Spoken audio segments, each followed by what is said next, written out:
ಬಹಳಷ್ಟು ವರ್ಷಗಳ ಹಿಂದೆ ಒಂದು ಸಣ್ಣ ಹಳ್ಳಿ ಇತ್ತು. ಆ ಹಳ್ಳಿ ಸುತ್ತ ಹಚ್ಚ ಹಸಿರಿನಿಂದ ಕಂಗೊಳಿಸ್ತಾ ಇದ್ದ ಹೊಲ ಗದ್ದೆಗಳೆಲ್ಲ ಇದ್ವು.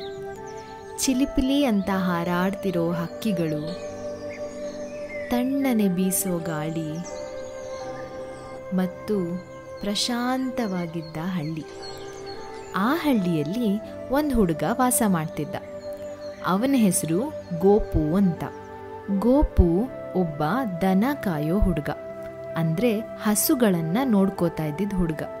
ಪ್ರತಿದಿನ ಬೆಳಗ್ಗೆ ಎದ್ದು ಅವನ ಸಣ್ಣ ಹಸುಗಳ ಹಿಂಡನ್ನ ಬೆಟ್ಟಗಳ ಹತ್ರ ಮೇಯಿಸೋದಕ್ಕೆ ಅಂತ ಕರ್ಕೊಂಡು ಹೋಗ್ತಿದ್ದ. ಕೈಯಲ್ಲಿ ಬಿದಿರಿನ ಕೋಲನ್ನ ಹಿಡ್ಕೊಂಡು ತನ್ನ ಭುಜದ ಮೇಲೆ ಒಂದು ಹಳೆ ಬಟ್ಟೆಯ ಚೀಲವನ್ನ ನೇತಾಕೋತಾ ಇದ್ದ. ಆ ಚೀಲದ ಒಳಗೆ ಒಂದು ಸಣ್ಣ ಡಬ್ಬಿಯಲ್ಲಿ ಅವನಿಗೆ ಮಧ್ಯಾಹ್ನ ಬೇಕಾಗಿರೋ ಊಟನೂ ಕೂಡ ತಗೊಂಡು ಹೋಗ್ತಿದ್ದ. ಆ ಚೀಲದಲ್ಲಿ ಅವನಿಗೆ ತುಂಬ ಅಚ್ಚುಮೆಚ್ಚು ಆಗಿರೋ ವಸ್ತುಗಳನ್ನು ಕೂಡ ಇಟ್ಕೋತಿದ್ದ. ಒಂದು ಹಿತ್ತಾಳೆಯ ಗಂಟೆಯನ್ನು ಇಟ್ಟಿದ್ದ. ಹಸುಗಳಲ್ಲಿ ಅವನು ತುಂಬ ಪ್ರೀತಿ ಮಾಡ್ತಾ ಇದ್ದಿದ್ದ ಹಸು ಲಕ್ಷ್ಮಿ. ಆ ಲಕ್ಷ್ಮಿಯ ಕುತ್ತಿಗೆಗೆ ಆ ಗಂಟೆಯನ್ನು ಕಟ್ಟುತ್ತಾ ಇದ್ದ. ಲಕ್ಷ್ಮಿ ಈ ಗಂಟೆಯನ್ನು ಕಟ್ಕೊಂಡು ಓಡಾಡ್ತಿದ್ರೆ ಆ ಗಂಟೆಯ ಸದ್ದು ಮೃದುವಾಗಿ ಇವನ ಕಿವಿಗೆ ಹಿತವನ್ನು ಕೊಡ್ತಾ ಇತ್ತು. ಗೋಪು ಕಣ್ಮುಚ್ಚಿ ಕೂತಿದ್ರೂ ಸಾಕು, ಗಂಟೆ ಸದ್ದು ಕೇಳಿದ ತಕ್ಷಣ ಹಸು ಎಲ್ಲಿದೆ, ಲಕ್ಷ್ಮಿ ಎಲ್ಲಿದ್ದಾಳೆ ಅನ್ನೋದನ್ನ ಕಂಡುಹಿಡಿತಾ ಇದ್ದ. ಗೋಪು ತನ್ನ ಅಜ್ಜಿಯೊಂದಿಗೆ ವಾಸ ಮಾಡ್ತಿದ್ದ. ಚಿಕ್ಕ ವಯಸ್ಸಿನಿಂದನೂ ಅಜ್ಜಿ ಅವನಿಗೆ ಹೇಳ್ಕೊಟ್ಟಿರೋ ಮಾತೇನೆಂದರೆ, ನಾವು ಯಾವಾಗಲೂ ಪ್ರಾಮಾಣಿಕವಾಗಿರಬೇಕು. ಪ್ರಾಮಾಣಿಕವಾಗಿದ್ದರೆ ನಮ್ಮ ಜೇಬಲ್ಲಿ ಏನಿಲ್ಲ ಅಂದರೂ ಜಗತ್ತು ನಮ್ಮನ್ನು ನಂಬತ್ತೆ ಅಂತ ಹೇಳ್ಕೊಟ್ಟಿದ್ರು. ಹೀಗೆ ಒಂದು ಸಂಜೆ ಅವನು ತನ್ನ ಕೆಲಸಗಳನ್ನು ಮುಗಿಸಿ ಹಸುಗಳನ್ನು ವಾಪಸ್ ಮನೆಗೆ ಕರ್ಕೊಂಡು ಬಂದ. ಬೆಟ್ಟ ಗುಡ್ಡ ಹೊಲಗಳನ್ನು ಸುತ್ತಕೊಂಡು ಸುಸ್ತಾಗಿ ಮನೆಗೆ ವಾಪಸ್ ಬಂದ. ಮನೆಗೆ ಬಂದು ನೋಡಿದ್ರೆ ಲಕ್ಷ್ಮಿಯ ಕತ್ತಲ್ಲಿ ಅವನು ಕಟ್ಟಿದ್ದ ಹಿತ್ತಾಳೆ ಗಂಟೆನೇ ಕಾಣಿಸ್ತಿರ್ಲಿಲ್ಲ. ಎಲ್ಲಿ ಹೋಯ್ತು ಅಂತ ಗಾಬರಿಯಲ್ಲಿ ಅವನು ವಾಪಸ್ ಓಡೋಗಿ ಅವನು ಎಲ್ಲೆಲ್ಲಿ ಹೋಗಿದ್ದ ಎಲ್ಲ ಜಾಗನೂ ಹುಡುಕ್ದ. ಆದರೆ ಎಲ್ಲೂ ಆ ಗಂಟೆ ಸಿಗಲೇ ಇಲ್ಲ. ಕತ್ಲಾಯಿತು. ಮನೆಗೆ ಬಂದ. ಅಜ್ಜಿಯೊಂದಿಗೆ ಅವನು ನೋವನ್ನು ಹೇಳ್ಕೊಂಡ.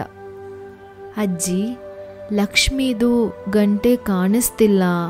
ನಾನು ಎಲ್ಲ ಕಡೆ ಹುಡುಕ್ದೆ, ಆದರೆ ಎಲ್ಲೂ ಸಿಗಲಿಲ್ಲ ಅಂತ ತುಂಬ ಬೇಸರದಿಂದ ಹೇಳ್ದ.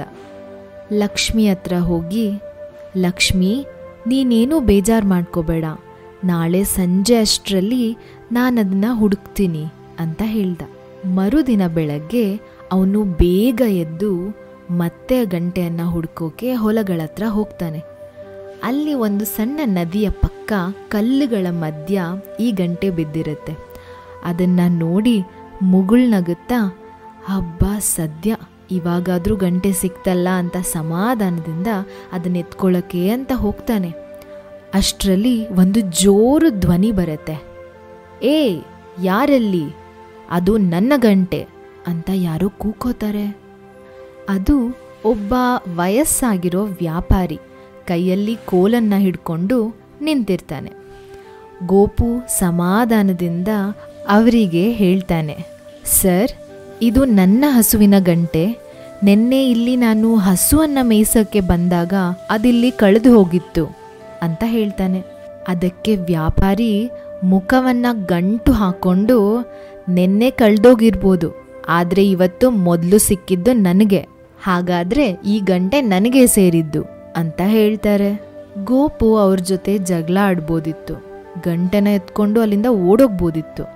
ಆದರೆ ಅವನ ಅಜ್ಜಿ ಹೇಳಿದ ಮಾತು ಅವನಿಗೆ ನೆನಪಾಯಿತು, ನಾವು ಪ್ರಾಮಾಣಿಕವಾಗಿರಬೇಕು ಅಂತ.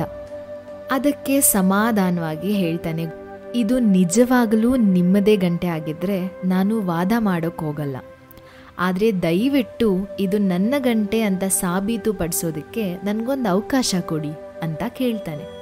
ನೀನು ಇದನ್ನು ಸಾಬೀತುಪಡಿಸ್ತೀಯಾ ಅಂತ ಜೋರಾಗಿ ನಕ್ಕು, ಆಯಿತು, ನಾನು ನಿನಗೊಂದು ಅವಕಾಶ ಕೊಡ್ತೀನಿ, ಹೇಗೆ ಸಾಬೀತುಪಡಿಸ್ತೀಯಾ ಅಂತ ಕೇಳ್ತಾರೆ. ಅದಕ್ಕೆ ಗೋಪು, ನೀವು ಒಂದ್ಸಲ ಈ ಗಂಟೆಯನ್ನು ತಗೊಂಡು ನಮ್ಮ ಮನೆಗೆ ಬರ್ತೀರಾ ಅಂತ ಕೇಳ್ತಾನೆ. ಅದಕ್ಕೆ ಯೋಚನೆ ಮಾಡಿ ಸರಿ ಆಯ್ತು ಬರ್ತೀನಿ ಅಂತ ಹೇಳ್ತಾರೆ. ಇಬ್ಬರು ಹಳ್ಳಿಗೆ ಹಿಂತಿರುಗಿ ಗೋಪು ಮನೆಗೆ ಬರ್ತಾರೆ. ಅಲ್ಲಿ ದನದ ಕೊಟ್ಟಿಗೆಯಲ್ಲಿ ಲಕ್ಷ್ಮಿಯನ್ನ ಕಟ್ ಹಾಕಿರ್ತಾರೆ. ಗೋಪು ಕೈಯಲ್ಲಿ ಗಂಟೆಯನ್ನು ಹಿಡಿದು ಒಳಗೆ ಬರ್ತಿದ್ದ ಹಾಗೆ ಲಕ್ಷ್ಮಿಯ ಕಿವಿಗಳು ಚುರುಕಾಗುತ್ತೆ. ಗೋಪು ಅದನ್ನು ಲಕ್ಷ್ಮಿಗೆ ತೋರಿಸಿ, ಲಕ್ಷ್ಮಿ, ಈ ತಾಳೆ ಗಂಟೆ ನಿನ್ನದೇನಾ ಅಂತ ಕೇಳ್ತಾನೆ. ಲಕ್ಷ್ಮಿ ಖುಷಿಯಿಂದ ಜೋರಾಗಿ ಕೂಗಿ ತನ್ನನ್ನು ಕಟ್ಟಾಕಿದ್ದ ಹಗ್ಗನೂ ಬಿಡಿಸ್ಕೊಂಡು ಗೋಪಿ ಬಳಿ ಓಡ್ ಹೋಗಿ ಅವನ ಭುಜಕ್ಕೆ ತಲೆಯನ್ನು ಸವರ್ತಾ ಇರ್ತಾಳೆ. ಎಲ್ಲರಿಗೂ ಆಶ್ಚರ್ಯ ಆಗೋ ರೀತಿ ಅವಳು ಗಂಟೆಯನ್ನು ನೆಕ್ಕಿ ತನ್ನ ಮೂಗಿನಿಂದ ಗಂಟೆ ಸದ್ದನ್ನು ಮಾಡೋಕೆ ಶುರು ಮಾಡ್ತಾಳೆ. ಇದನ್ನೆಲ್ಲ ನೋಡಿ ದಿಗ್ಭ್ರಮೆ ಆಗಿದ್ದ ವ್ಯಾಪಾರಿ, ಹೌದು ಹುಡುಗ, ನೀನು ಹೇಳಿದ್ದು ಸರಿ, ನೀನು ಪ್ರಾಮಾಣಿಕವಾಗಿದ್ದೆ. ಜಗತ್ತಿಗೆ ನಿನ್ನಂಥ ಒಳ್ಳೆ ಮನಸ್ಸಿರೋ ವ್ಯಕ್ತಿಗಳು ಬೇಕಾಗಿದ್ದಾರೆ ಅಂತ ಹೇಳಿ ಗೋಪಿಗೆ ತನ್ನ ಹಿತ್ತಾಳೆಯ ಗಂಟೆಯನ್ನು ಹಿಂತಿರುಗಿಸಿ ಅದರ ಜೊತೆ ಗೋಪಿಗೆ ಒಂದು ಬೆಳ್ಳಿ ನಾಣ್ಯವನ್ನು ಕೂಡ ಕೊಡ್ತಾರೆ. ಅಂದಿನಿಂದ ಗೋಪಿ ಹಳ್ಳಿಗೆ ಬರೀ ಗೋಪಾಲಕನಾಗದೆ ಅವನು ಒಬ್ಬ ಸತ್ಯವನ್ನು ನುಡಿಯೋ ಹುಡುಗನಾಗಿ ಕೂಡ ಪ್ರಸಿದ್ಧವಾಗಿರ್ತಾನೆ. ಈ ಕಥೆಯಿಂದ ನಾವು ಕಲಿಯೋದೇನು ಅಂತ ಅಂದರೆ, ಪ್ರಾಮಾಣಿಕತೆಯನ್ನು ನಾವು ಎಷ್ಟು ಬಾರಿ ಪರೀಕ್ಷೆ ಮಾಡಿದ್ರೂ ಕೊನೆಯಲ್ಲಿ ಗೆಲ್ಲೋದು ಪ್ರಾಮಾಣಿಕತೆನೇ. ಯಾರೋ ನೋಡ್ತಿದ್ದಾರೆ, ಯಾರೇನೋ ಅನ್ಕೋತಾರೆ ಅಂತ ಪ್ರಾಮಾಣಿಕವಾಗಿರೋದಲ್ಲ. ನಮ್ಮ ಮನಸ್ಸಿಗೆ, ನಮ್ಮ ಆತ್ಮಕ್ಕೆ ತೃಪ್ತಿ ಆಗೋ ರೀತಿ ನಮ್ಮ ಮನಸ್ಸನ್ನು ಸಂತೋಷ ಪಡಿಸೋ ಹಾಗೆ ನಾವು ಪ್ರಾಮಾಣಿಕವಾಗಿ ಇರಬೇಕು. ಈ ಕತೆ ನಿಮ್ಮೆಲ್ಲರಿಗೂ ಇಷ್ಟ ಆಗಿದೆ ಅಂತ ಭಾವಿಸ್ತೀನಿ.